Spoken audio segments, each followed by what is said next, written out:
man who's making beautiful music in more ways than one. That's all coming up, so stay with us.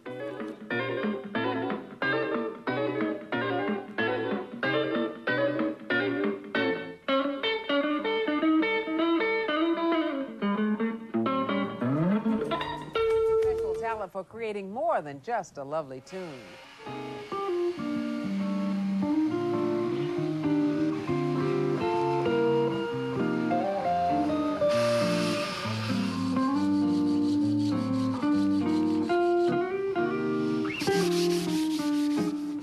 The guitar.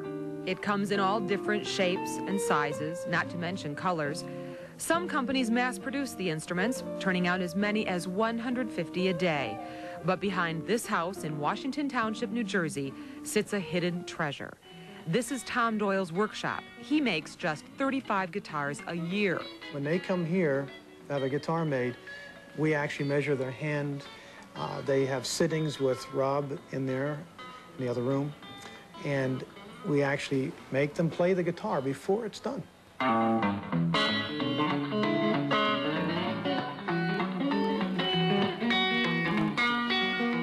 Tom works with two talented guitar makers, Jim Milanchuk and Rob Engel.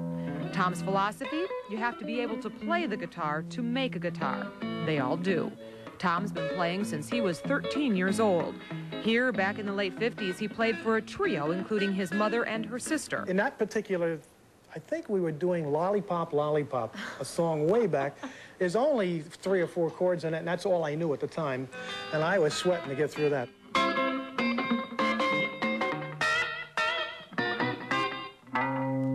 In the 60s, Tom and his sister started a brother-sister act. He enjoyed playing and performing, but like everyone who falls in love with the guitar, Tom began his quest for the perfect instrument.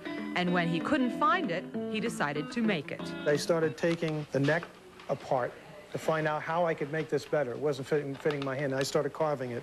And that led to, well, if I make the neck better, then if I make the body different, then I can make the sound different. And if I make that acoustically better, then I'm going to have to make the electronics better. And it went on and on and on and on. And countless musicians are grateful for that.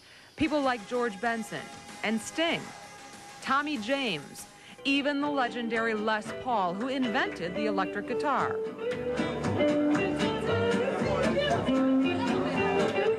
This is not a normal guitar by anyone's definition. No, Heidi, absolutely not. This is actually my Frankenstein.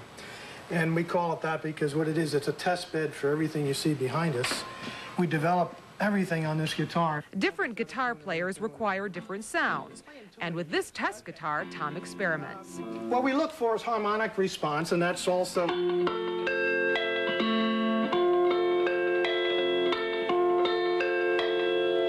We also wanted to be responsive to... According to Tom, making guitars is as much a science as it is a craft. Certainly the craft part of it and working with your hands and carving wood is very important. But that becomes the cosmetic beauty of it. Now this thing has to perform, as I just showed you here. And if it doesn't perform, you really just have a nice thing you could hang on the wall, and that's about it. Tom does a lot of restoration work here at his shop as well. This particular guitar dates back to 1900. And it's been through a lot. It's cracked, and you can see nails have actually been driven into the side. The owner wants to have it done by Christmas. Tom promises that he will.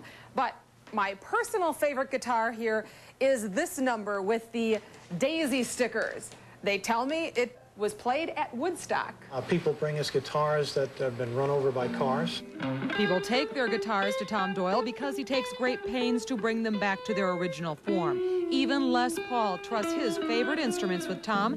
This one's from about 1968. It needs new frets and a fingerboard because they're worn out. That's the only guy I know that plays all those frets up and down, you know. Every one was worn. Tom also does incredible inlay work. He told me the techniques he learned as a stained glass artist helps him create beautiful designs. These butterflies were carved out of abalone. Every petal of the wings are all individual pieces, and they have to fit like a puzzle together. Work like that makes Tom's guitars as beautiful to look at as they are to listen to. And musicians like Lenny Argisi and Bob DeVoe tell me they're a pleasure to play.